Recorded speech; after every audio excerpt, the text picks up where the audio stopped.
Olá, seja muito bem-vindo a mais um programa, o Pod Saúde. Seu podcast cheio de informações relevantes para o seu dia a dia, com pessoas renomadas, com profissionais éticos e capacitados para estar aqui conversando com a gente, batendo um bate-papo, respondendo as nossas dúvidas e trazendo muitas informações para vocês. Então acompanhem, segue com a gente aqui no Spotify e também no YouTube. Não percam, tem vários episódios lá cheios de informações para vocês.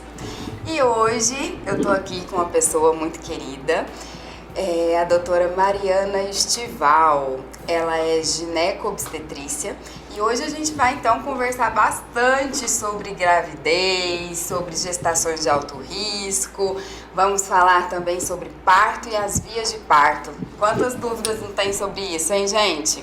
Então vem com a gente, não perca nada. Mari, muito obrigada pela participação, por ter aceitado esse convite. Eu que agradeço o convite, estou muito lisonjeada de estar aqui, poder dividir um pouquinho do que eu sei, do que eu acredito, para que outras pessoas também possam abranger e poder ter mais conhecimento, ter mais formas de se atualizar e de poder conseguir ter uma vida melhor, ter escolhas melhores, ter partos melhores, ter uma vida mais saudável. Exatamente. Acho que a nossa vida, a nossa saúde depende muito de escolhas, né? Exato. Então tá muito nas nossas mãos, mas a gente precisa de informação. Sim. E hoje a gente tem muita informação jogada, né? Vai no Google, tem tanta coisa desencontrada. Sim. Então nada melhor do que você ter um local ali que você possa ter informações de confiança. E esse é um dos objetivos aqui do podcast. Bem, hoje a gente tem muitas informações na internet que são muito pertinentes, que são ótimas, mas a gente tem também aquelas informações que a gente não sabe o nível de evidência científica, a gente não sabe a credibilidade, a gente não sabe se aquilo realmente é real. Então ter um canal em que ela possa confiar, eu acho que é muito importante. Que bom que você tá aqui. A Mari, gente, ela colocou os meus 2 filhos maravilhosos no mundo, né? Então a gente tem uma ligação pro resto da vida. Sim. Por isso que é muito importante, né? Escolher o seu obstetra. É um momento muito delicado da mulher, né? Sim. É um momento que exige muito ali da mãe, né? Da família toda, né, Sim. Mari? Eu acho que a escolha do obstetra, ela é muito importante, às vezes ela se faz até antes mesmo da mulher engravidar. Então, eu brinco que obstetra, pediatra, tem muito, a mulher tem que ir sentir e ver a conexão e ligação com o que ela acredita, com o que ela deseja, para que ela possa ter o melhor parto, a melhor via de parto, ou ter as melhores escolhas possíveis. Porque às vezes a mulher chega com um desejo e não é a linha que aquele obstetra segue. Então muitas vezes isso acaba dificultando para que aquela mulher tenha o melhor parto possível para ela. Alinhar as expectativas, né? Porque Exato. isso acaba evitando as frustrações e tudo. Exato. Mas mesmo tem, né? Cada obstetra tem a sua linha ali de segmento e tudo, as coisas que eles acreditam e às vezes as coisas até que se aperfeiçoam mais, né? Vão criando mais habilidade. Mas tem muito essa questão de conexão, Sim. né? Eu acho que o médico, o paciente, nós somos privilegiados na nossa profissão porque a gente vive essa conexão, né? Exato. Que é tão importante. Exato. Então, falam-se muito, né, de ter uma consulta pré-gestacional ali, né? Eu não fiz, mas assim, hoje em dia eu vejo que isso é mais frequente, né? Sim. Hoje a gente indica que a paciente vá antes, quando ela começar a pensar em engravidar, que ela vá antes, passe por uma consulta, que o médico vai fazer uma análise de como ela está, vai colher os exames que são necessários, vai ver cartão de vacina, atualizar as vacinas que são importantes e imprescindíveis para a gestação, vai ver como você tem que repor alguma coisa, algum nutriente que esteja faltando, para que essa mulher possa ter uma gravidez saudável. Às vezes, orientar a alimentação, orientar a perda de peso, orientar alguns cuidados mais específicos, principalmente aquelas mulheres que têm alguma comorbidade. Alguma doença crônica, Exato. né? isso é importante porque algumas vacinas, inclusive, não pode ser feita na gestação. Exato. Então, se programar, fazer antes, criar imunidade, você vai garantir imunidade para você e para o seu filho, Exato. né? Então, ter essa consciência, gente, isso é muito importante. Muitas vezes, assim, algumas pessoas, elas têm tem possibilidade delas se preparar melhor. É claro que existem aqueles, eu brinco, acidentes de percurso, que é uma gravidez que às vezes não foi tão planejada, mas que também tem como, logo de início, ela também já se adequar àquele novo momento, aquele novo mundo que ela está vivendo. Que pode ser feita algumas vacinas, mas infelizmente algumas que não são feitas previamente não devem ser feitas durante a gravidez. E então o ideal, assim, é esse acompanhamento já pré-concepção. Exato. Mas e assim que descobrir que tá grávida, se não tiver feito, correr e começar o pré-natal o quanto antes, né? O pré-natal, ele é muito importante, né, Mari? Sim. É no pré-natal em que a gente vai descobrir as doenças pré-existentes, principalmente daquelas pacientes que não têm um acompanhamento rotineiro, regular com o ginecologista, porque o ginecologista acaba sendo o clínico geral da mulher. Então ele, nas consultas que ela faz todo ano, é que descobrem algumas doenças pré-existentes e que descobrem como que está funcionando o organismo dela. E se isso não for feito, é no pré-natal, logo no início, que a gente descobre. Por exemplo, às vezes tem mulheres que já são diabéticas hipertensas e que não têm esse diagnóstico prévio. E aí, se elas não têm esse diagnóstico prévio, o que acontece? Elas vão ser descobertas durante o pré-natal. Exatamente. Então, isso é muito importante, tá, gente? Esses diagnósticos, eles se definem dependendo do tempo de gestação. Por isso que é importante começar a acompanhar desde o início, né? Porque você previne complicações, Exato. Lógico, que a gente vai começar a tratar, a prevenir isso, né? Exato. E consegue também fazer um diagnóstico se é realmente relacionado à gestação ou não, tá? Então, é muito importante esse pré-natal. Isso. Muitas vezes, quando a gente tem esse diagnóstico bem no início da gestação, a gente consegue fazer um controle melhor da doença durante o pré-natal e que isso pode não interferir nem na formação do bebê e nem no parto, e nem na via de parto que ela for escolher. Então, você realmente ter assim, o acompanhamento pré-natal correto desde o início, isso faz diferença para o bebê e para a mãe. No desfecho final também Com certeza. do nascimento, né? Uma coisa importante que eu acho que às vezes as pessoas até esquecem, uso de medicação crônica. Sim. Né? Então, assim, é hipertenso já, né? Ou tem doença renal crônica, então minhas pacientes. Hoje a gente vem conversando muito sobre isso, porque a mulher, ela tem o direito de escolher se vai ser mãe ou não. Sim. E seja ela portadora de doenças crônicas, doenças autoimunes ou não, né, Mari? Então a gente vem conversando muito assim, que planejamento, organizar assim, né, deixar a doença mais estável possível, tratar ali previamente, é possível que as pacientes que tenham doenças crônicas prévias, elas possam também gestar, né, e ser mãe. Só que isso, gente, exige esse acompanhamento rigoroso. E é um acompanhamento em conjunto. Porque ao mesmo tempo que ela deve fazer a consulta pré-concepção, que é antes de engravidar, ela também deve ir no médico dela, que é da doença crônica, nefrologista, um reumatologista, um cardiologista, seja a sua doença, né? Qualquer que seja. E aí ela vai fazer uma adequação da medicação para que ela possa gestar de forma saudável. Porque existem os remédios que podem ser usados durante a gravidez e existem os remédios que não podem e que a gente deve fazer a troca. E nada melhor do que uma equipe assim, multidisciplinar, o ginecologista ou o obstetra, né, entrando em contato direto com o médico que ela tem o costume de ir, para que eles possam fazer esse ajuste de doses, de drogas, para poder a mulher ter a gestação saudável. Exatamente, porque existem medicações que realmente elas pioram o desfecho, né? Podem dar malformações, inclusive, se utilizadas naquele primeiro trimestre. Então, assim, não é esperar estar grávida para depois trocar. As medicações precisam ser trocadas na hora que já está tentando, né? Mas, se ela engravidou, ela já deve ir correndo para o médico dela, para que ele já faça essa troca. E nunca, jamais, parar a medicação e ficar sem, né, por conta própria. Não, gente. as decisões têm que ser em conjunto, tá? Então, nem só o médico que te acompanha, né, ou só o obstetra, a gente sempre tá ali em comunicação, e o paciente. Então, não tomem essas decisões sozinhos, né? Por favor, por favor. E falando então da gestação desses pacientes. Pacientes que têm doenças crônicas, a gente sabe, né, que o desfecho, ele pode, tem mais riscos, né, Mari? Sim. Fala um pouquinho desses riscos e também como que a gente pode preveni-los.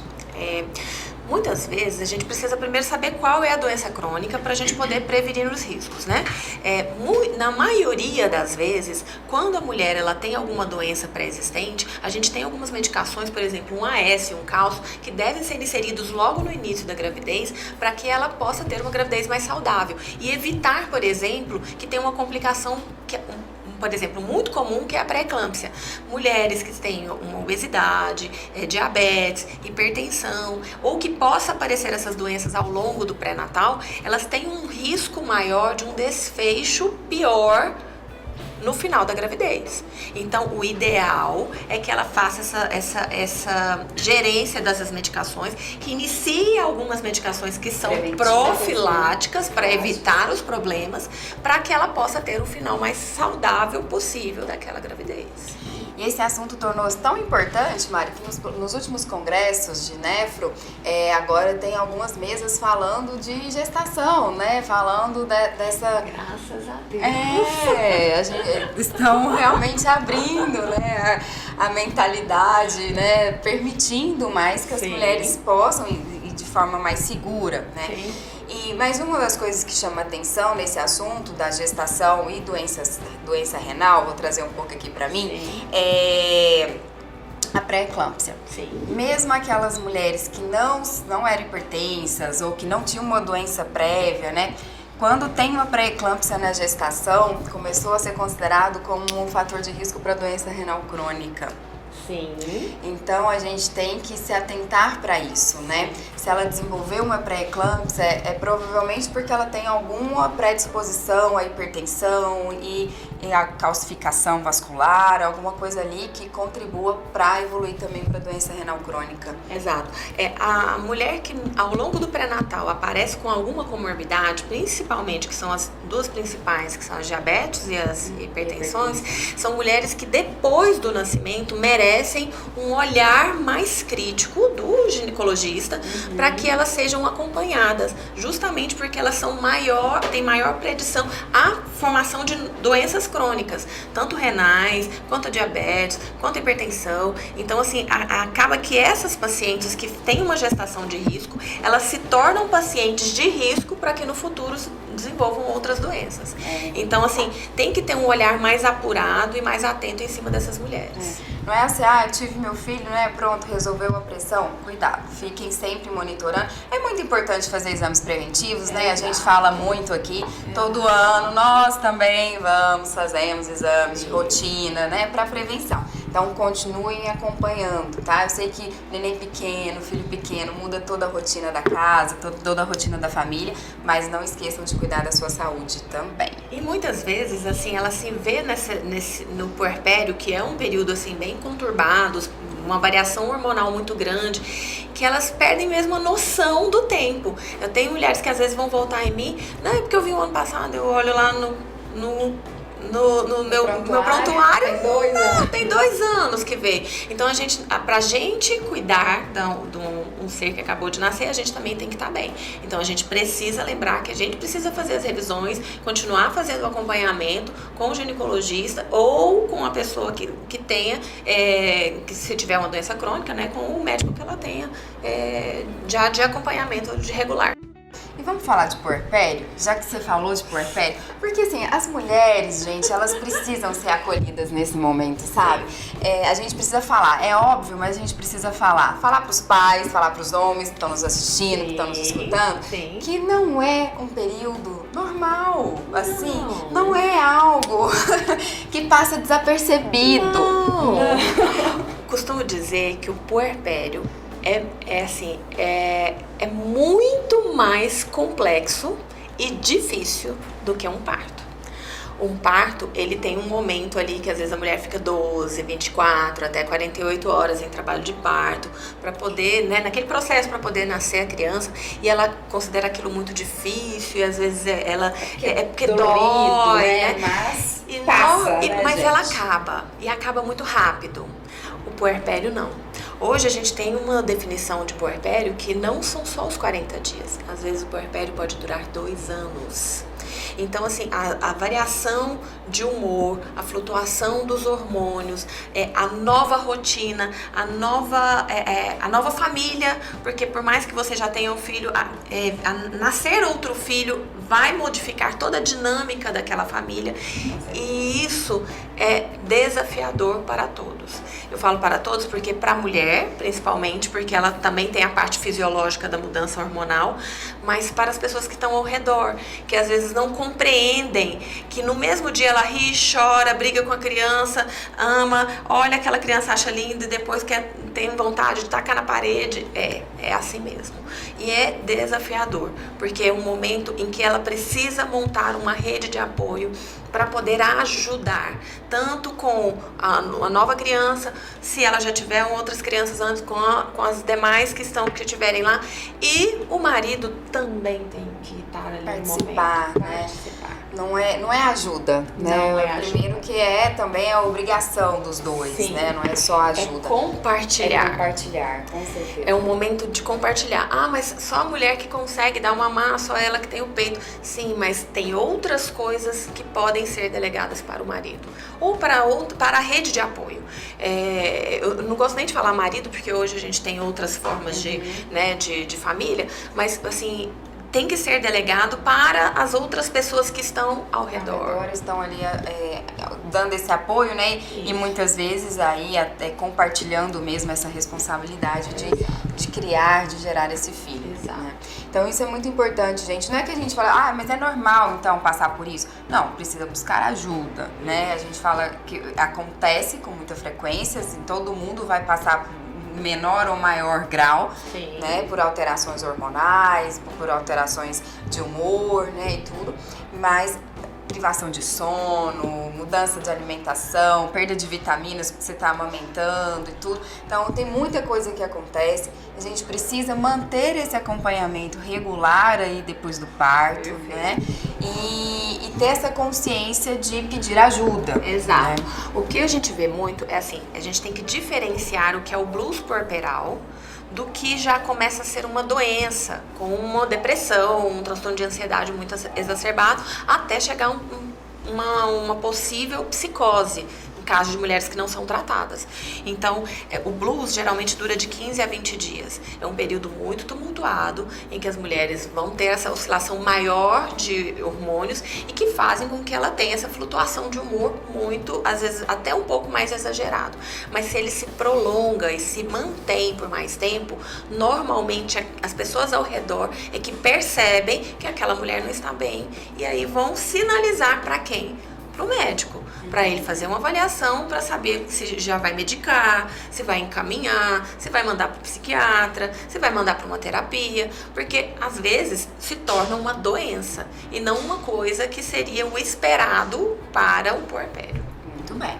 Então fiquem atentos aos sinais, né? Vocês que estão acompanhando e você também que é uma gestante, né? Fiquem atentos aos sinais para procurar ajuda logo e não deixar que isso se prolongue.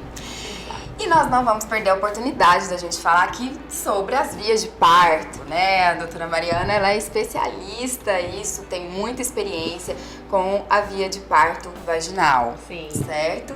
Então fala pra gente, Mari, da onde que veio essa vontade de cuidar dessas pacientes, de incentivar o parto vaginal, né? Conta pra gente. Eu vim de uma faculdade que a nossa faculdade, a UFG aqui, a nossa formação é um pouco mais cesarista do que seria o habitual. Porém, tem se mudado isso, graças a Deus, com todas as coisas que têm acontecido, com todo o movimento que está tendo no país. Quando eu acabei indo para a USP, eu vi um novo jeito, uma nova visão, um novo nascer, uma nova forma de abordar o nascimento das crianças. E aí comecei a estudar. Eu acho que a gente tem que... Tudo que é na vida que a gente vai fazer na medicina tem que ser baseado em evidência. A gente precisa estudar para poder saber se aquilo realmente é condizente ou se é só um momento, ou se é uma moda, ou se é alguma coisa nesse sentido. E aí a gente foi vendo que os benefícios de um parto vaginal são infinitamente maiores do que a gente fazer uma cesárea eletiva com horário marcado. Só o fato de você entrar em trabalho de parto, você já libera hormônios que vão facilitar o seu corpo voltar, vão facilitar a saída do leite, vão estabelecer um maior vínculo da mãe com o bebê, vão ter menor chance de fazer essas complicações de puerpério, de depressão, psicose, enfim, as complicações maiores de puerpério. Além disso, para o bebê é muito melhor. O fato de, às vezes, entrar em trabalho de parto, as contrações do útero, elas fazem com que a secreção que tem no pulmão da criança já começa a sair. Saindo pelo parto, né, na via vaginal, as secreções já saem, porque o neném fica dentro de uma água. Então, o pulmãozinho está encharcado. Então, a contração ajuda tanto a liberar o surfactante para a expansão pulmonar, quanto a sair essa secreção que está dentro do pulmão. Então, à medida que eu fui estudando, eu fui vendo o tanto que o parto vaginal, apesar da dor, é muito mais benéfico para a criança e para a mãe. Então, as chances de complicação, de lesão, de ter alguma complicação de via de parto são muito menores. Ah, mas o períneo, mas eu vou ficar larga.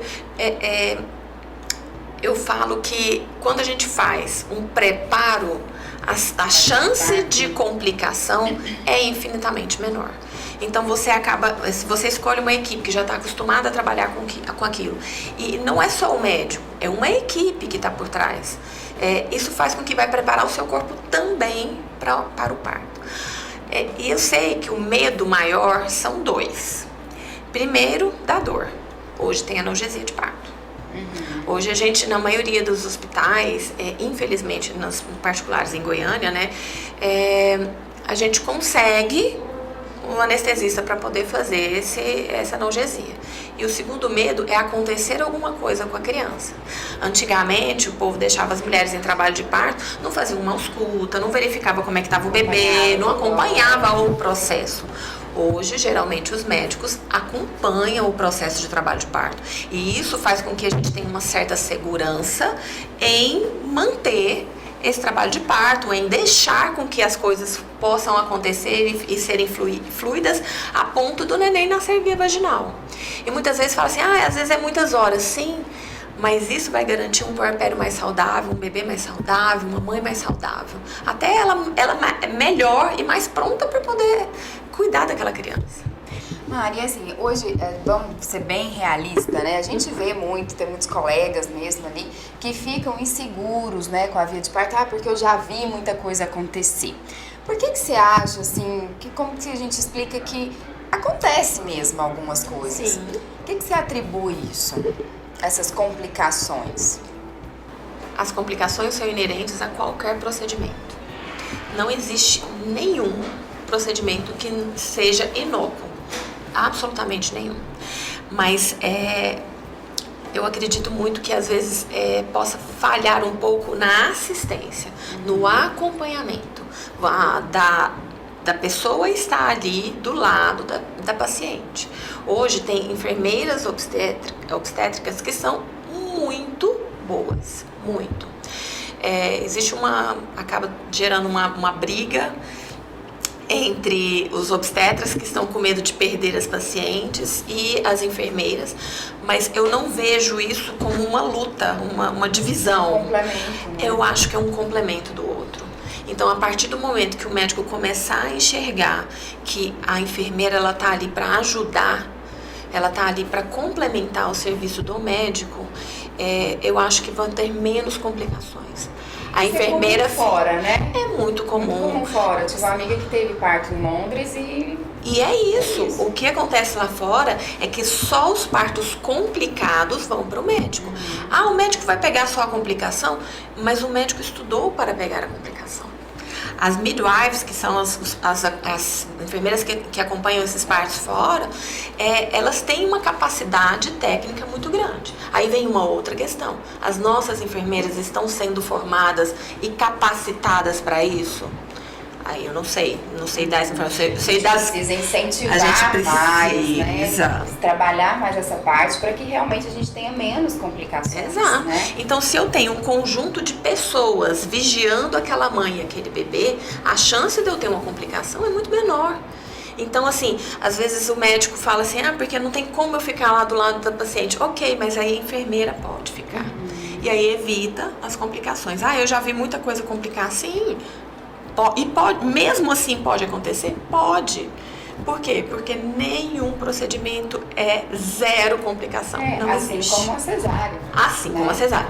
Só que quando você pega as taxas de complicação de um parto normal e de uma cesárea, da cesárea é maior. A gente tem que lembrar que cesárea é uma cirurgia.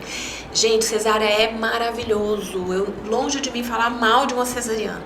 Cesariana, ela existe para as indicações, ela salva vidas. Num trabalho de parto em que o neném entra em sofrimento dentro da barriga, a cesárea vai salvar aquele neném. Numa mãe que está tendo uma convulsão, enfim, que tem alguma indicação, a cesárea vai salvar a vida. Mas ela tem que ter uma indicação. Ninguém sai tirando apêndice, vesícula sem indicação. Então por que a gente vai tirar o bebê de dentro da barriga sem ter uma indicação? A gente vai se tiver uma indicação. Então é preciso a gente tentar diferenciar isso e tornar a cesárea aquilo que ela é. Uma cirurgia. E como todo procedimento cirúrgico, existe risco da anestesia, de infecção, de lesão de bexiga, de lesão de intestino, de sangramento, de descência de ferida, né? De infecção pós-parto, enfim. E quando você compara os riscos de uma cesárea com um parto normal, a gente vê que o parto normal é infinitamente mais seguro.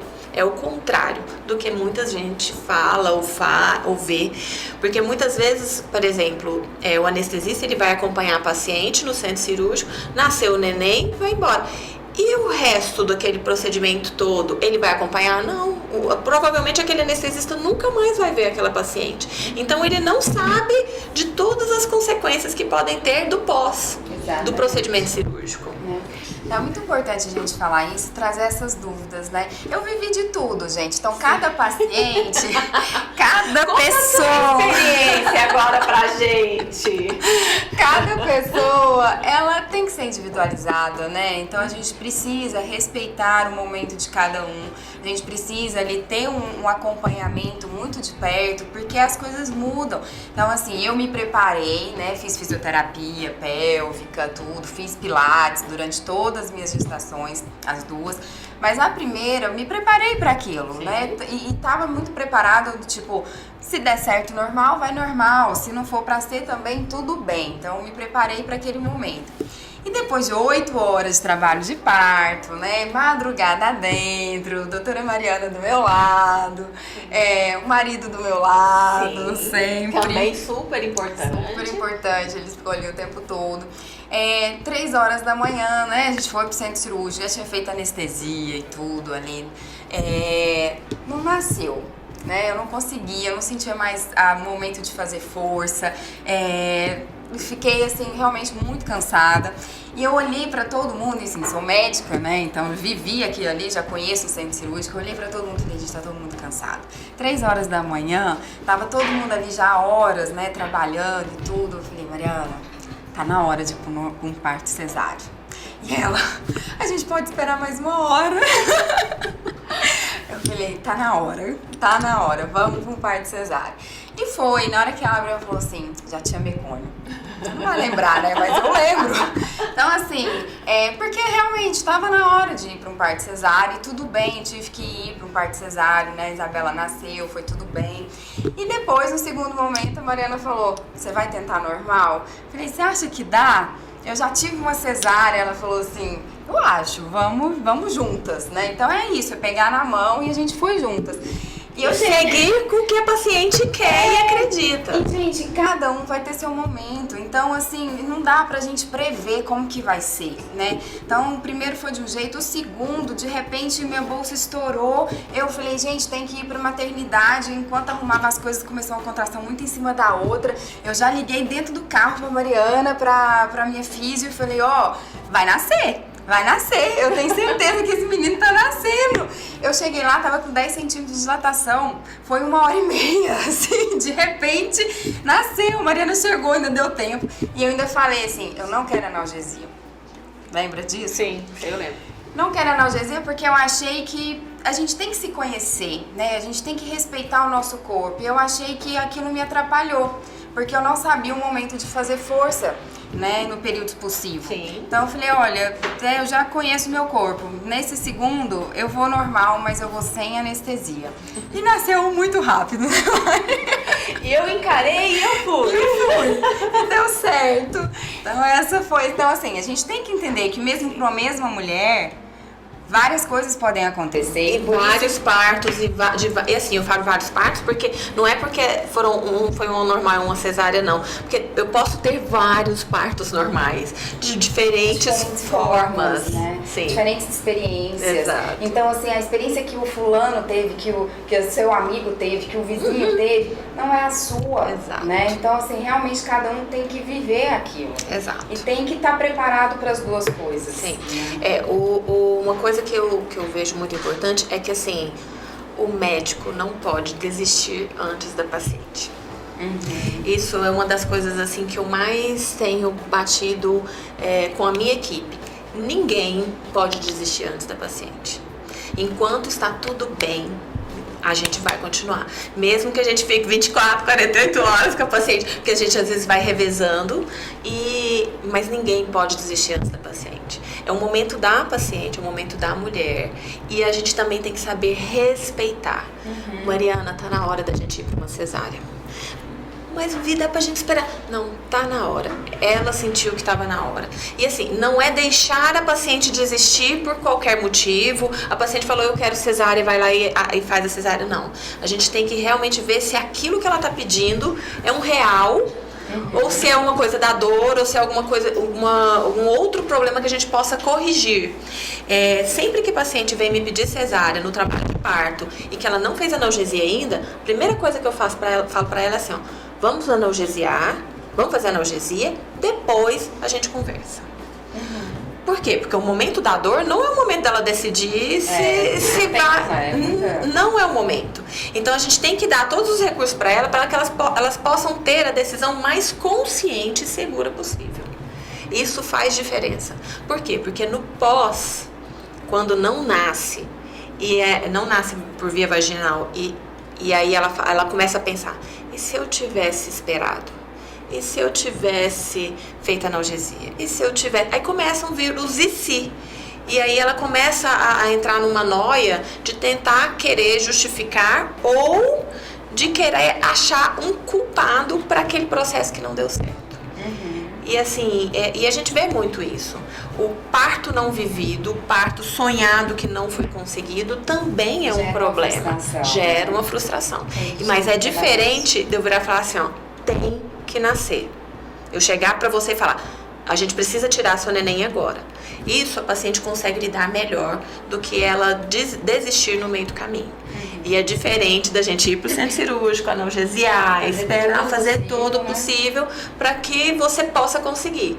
E se você sente no coração, não tá na hora, não é isso, e assim, o médico também tem que respeitar isso aí. Não é parto normal a todo custo. Exatamente, gente. Então, assim, a gente precisa, né? E foi muito legal esse bate-papo, contar toda a minha história, né? Porque acaba compartilhando com vocês, mas importante isso, cada um vai viver o seu momento, né? Tenham do seu lado pessoas de confiança, né? Que você tenha criado essa conexão, né? Se importe com a saúde da mulher, né? Também, não só da criança, tá? Acho que esse programa foi muito disso, né, Mari? A gente falou bastante da mulher. E nada melhor do que a Mariana para estar aqui. Agradeço mais uma vez. Eu que agradeço o convite.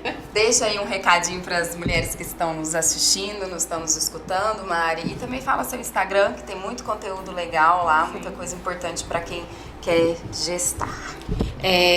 Você gestante, procure pessoas que vão acolher as suas escolhas. Eu acho que isso é uma das coisas mais importantes. Não sejam extremistas. Mesmo que você queira uma cesárea, entre em trabalho de parto. Deixem acontecer, porque às vezes vocês vão chegar nascendo, a gente nunca sabe. E principalmente, aceitam e acolham o processo que acontecer com vocês. E se por um acaso alguma coisa não ficar bem resolvida, eu acho que precisa procurar ajuda para resolver isso, porque a gente não pode ficar com as coisas mal resolvidas no nosso coração. É isso. Meu Instagram é doutora Mari Estival. Será um prazer.